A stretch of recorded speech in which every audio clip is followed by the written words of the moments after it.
আমাদের কমিটমেন্ট হলো দেশের মানুষের খাদ্য যোগান এবং প্রাণীজ আমিষ যোগান এবং নিরাপদ খাদ্য যোগান এবং ন্যায্য মূল্য দিয়ে, মানে অ্যাটলিস্ট তাদের সহনীয় একটা দামের মধ্যে দিতে পারে। রমজান আসতে আর বেশি দিন সময় নাই, কাজে আমরা এখন থেকে বিশেষ করে ডিম, দুধ, মাছ, মাংস এই কয়টা আইটেম রমজানে আসলে বেশি খাওয়া হয়। তো আমরা এটা খামারি পর্যায়ে এখন উৎপাদন বাড়ানো এবং কি করে খামারি পর্যায় থেকে বাজারে আনা যায় আমরা কিছু গ্রুপ করে দিচ্ছি, প্রডিউসার গ্রুপ। তারা মানে কোঅপারেটিভ ভিত্তিতে হোক বা যেভাবে হোক তাদের থেকে সরাসরি বাজারে যেন আনা যায়, সেটা আমরা এখন থেকে পরীক্ষামূলক কিছু শুরু হয়ে গেছে, কিন্তু সেটা আমরা করছি। তো কাজে এই রমজানে ইনশাল্লাহ পাবেন না, আপনার আশা করা যায়। বাজারের কি অবস্থা আর প্রোডাকশন যদি বাড়াতে পারি এবং প্রোডাকশন যেটা বাড়বে এখানে বিএফডিসি আমাদেরকে সহায়তা করতে পারে এবং নানাভাবে আমরা যদি বাড়াতে পারি, সরবরাহের সাথে যেহেতু দামের একটা সম্পর্ক আছে এবং সেটা আমরা করতে পারলে নিশ্চয়ই দাম কমবে।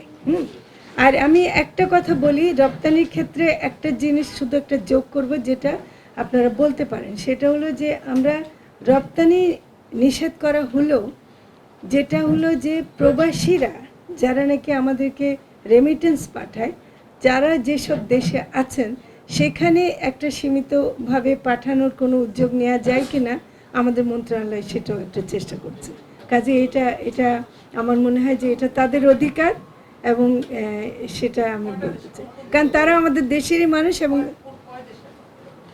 যেমন মধ্যপ্রাচ্যের তো দেশগুলোতে আছে, আর কিছু ইউরোপ বা আমেরিকায় যা এখানে বেশি বাঙালি আছে সেখানে, তবে মধ্যপ্রাচ্যে এটা আমরা মনে করি যে নদীতে মাছ, নদীতে আসলে কয়েকটা ঘটনা আছে নদীতে, এবং সেটা আমরা দেখছি কয়েকটা ঘটনা আছে।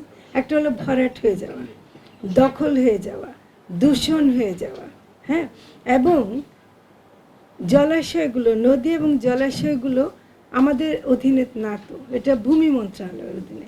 তারা ইজারা দিচ্ছে মানে টাকা পাওয়ার জন্য, মানে বাণিজ্যিক কারণে, অথচ সেখানে মাছ থাকার কথা ছিল। তো আমরা এই কাজগুলোর জন্য আমরা ভূমি মন্ত্রণালয়ের সাথে ঠিক করেছে যে আমরা তাদের সাথে কথা বলবো এবং অনেকগুলো নদীতে সম্ভবত ড্রেজিং করতে হবে দখলমুক্ত করার জন্য, সেটা পরিবেশ মন্ত্রণালয় তো করছে, আমরা তাদের সাথে মাছও যুক্ত হব। কিন্তু দূষণটা খুবই ভয়াবহ এবং এটা কিন্তু আপনাদেরও কিন্তু একটু তুলে ধরার অনুরোধ করব। এটা কিন্তু খুবই ভয়াবহ, কারণ মাছের মধ্যে অনেক রোগ দেখা যাচ্ছে যেটা কিন্তু মানুষের স্বাস্থ্যের জন্য ক্ষতিকর।